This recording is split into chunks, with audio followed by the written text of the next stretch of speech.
没有2把刷子，你还真的没有办法应对中炮盘头马。今天我们继续介绍当头炮的速胜飞刀棋局。红方上马，黑方劫城屏风马，中路发起进攻，双方的攻防力量就在中路展开。黑方飞象，这时候红方典型的中炮盘头马，目的直冲中路。那么在这里上一局我们提到了黑方有3个应对车略：卒七进1形成2头蛇，炮2进2寻合炮。第3个走法呢是车1平4先手主动对车。本局我们继续看后2个变化。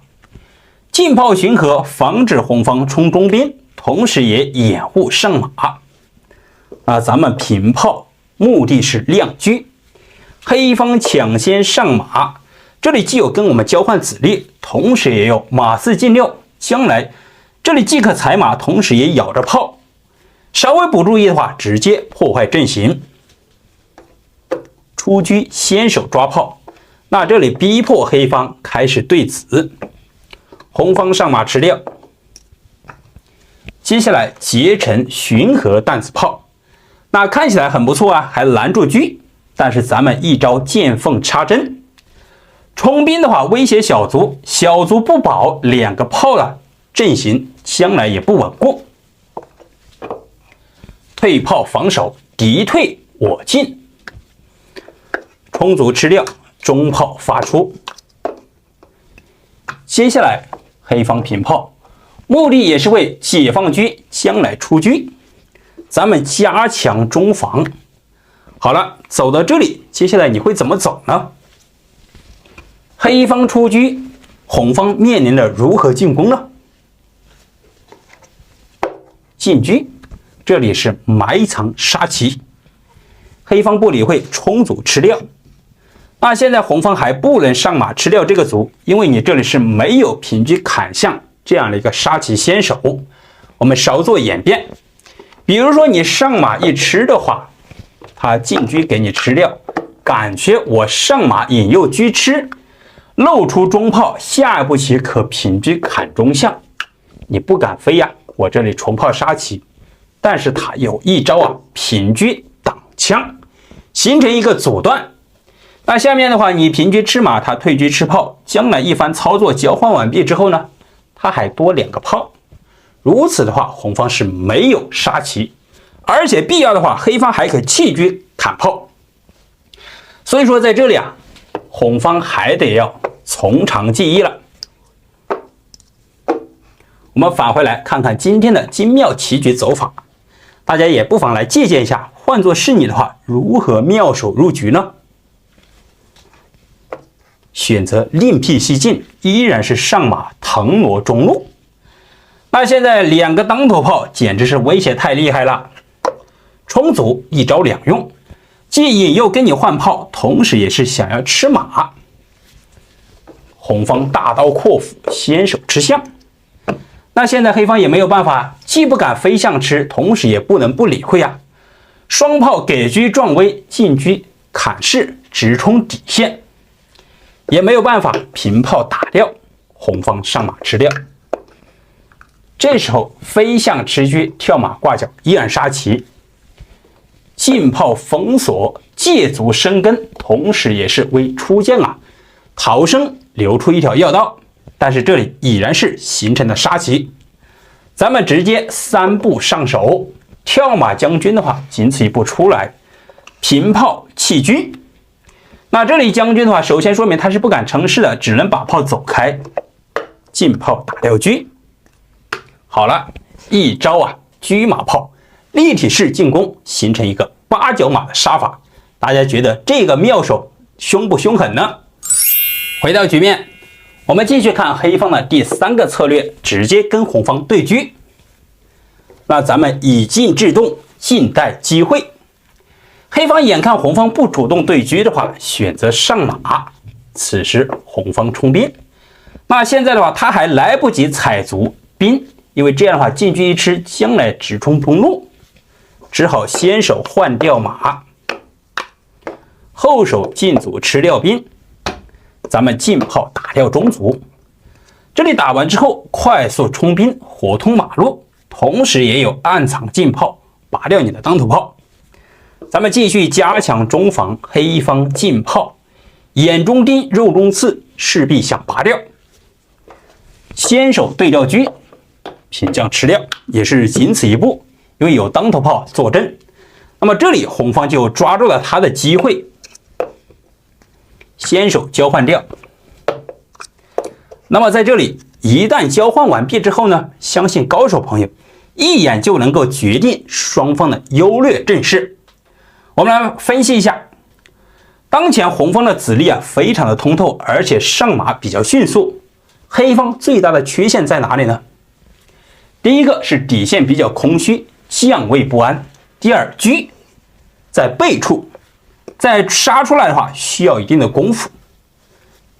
好了，我们直接看红方的先手出车抓炮，黑方怎么走呢？炮2平3还是炮2平4呢？因为这个炮肩负着防守的责任。首先我们来看最为潜在的就是炮2平4，这个走法是快速形成杀棋。红方进车底线一将军，请将上2楼。接下来摆炮一将军，这个炮你务必得走开吧。炮3平4呢，炮4平3呢，或者说炮4平1，这其实都可以。红方上马一将军，这时候你就会发现出大问题了。乘势的话，跳马一挂角，一跳马的话把车给抽掉了。那平炮挡枪，但是在这里红方并不是为了抽你车，而是有2路杀法。我们首先看第一种，跳马的话，这里一将军也只好再度把炮走开，退车一将军退下去，接下来马后炮直接杀棋，车都不吃你的。那么当然呢，在这里我们继续来返回，红方还有更加巧妙的走法。当红方跳马将军的时候，黑方平炮塞住，这时候咱们进马。这里也是在前面我们学过很多残局杀法之中挤住对方这个炮，迫使他不得不发出去。好了，这个炮一旦发出去，后方力量就没法防守了。进车一将军，请上3楼。这时候再来一招回马，马后炮杀棋，可谓是更加的憋屈，让黑方生不如死。我们返回节点，当红方出车抓炮，黑方最为顽强的就是炮2平3。此时红方上马，先手踩炮，可以说炮的责任非常的重大。那在这里是形成顽强的防守，因为炮一闪开的话，既有平炮将、上马将，还有进车，车马炮3子组合，而且是3子归边，呈立体式的进攻。所以说黑方选择上马防守，这时候咱们平炮再来一将军。首先说明平炮挡乘势或者说跳马，咱们都有跳马将军的话，把车给抽掉。比较安全的就是将回原位，这时候上马踩车，同时奔卧槽而去。退车防守也是仅此一步。那么接下来在这里，红方进车先手捉马，这个马何去何从呢？马5进4还是马5进6呢？我们分别来看。马一旦闪开的话，进车底线将军。那首先说明这里他是不能退势，这正好是一个高调马，平车砍势就是杀棋。那顽强一点的话，就只能退炮了。好了，这里再度使出妙手，看看你会怎么走呢？直接一招上马，弃子抢攻。那现在首先说明，如果说这里一吃的话，平车砍炮，中路象被拉住，只能上来退车一将军把车给抽掉，这个单马就没有办法了，只能投降认输。那在这里他还不能吃咱们这个马，顽强一点的话就只能出将了。这里又是非常巧妙的手法，跳马吃掉炮，用炮一将军，无论这个马跳到哪里咱们都是回马有双将，马跳开，回马双将。那当然呢，如果说乘势呢，这里同样是回马吃掉，或者说直接跳马，同样的杀棋，你起不来。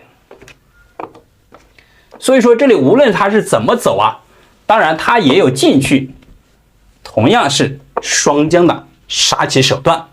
由此可见呢，这一招啊，马五进4的话，直接快速杀棋。好，我们返回局面。那么先前在这里我们继续来看，当红方进车抓马的时候呢，如果说马五进6的，我走得远远的，不给你充当炮架呀，咱们依然是底线将军。那退士这个走法呢，咱们就不用多说，因为你一退的话，我再度上马挂角的话，将军起来或者说平车啊，都容易把这个车给抽掉。依然是顽强的退炮进行防守。这时候呢，如果说你想要故技重施，直接上马，将军呢感觉也可以，那也是同样的招法。但是更加犀利的就是直接大刀阔斧，弃车砍炮。那也是仅此一步，退向吃掉车。这时候再来神之一手，跳马杀棋。老将出不去，正好马后炮，同时中路啊已然形成了一个牵制。好了，朋友们，今天的入局杀法大家觉得怎么样呢？同时为大家介绍了中炮盘头马2个非常精妙的杀法。好了，今天这一局就为大家先分享到这里了。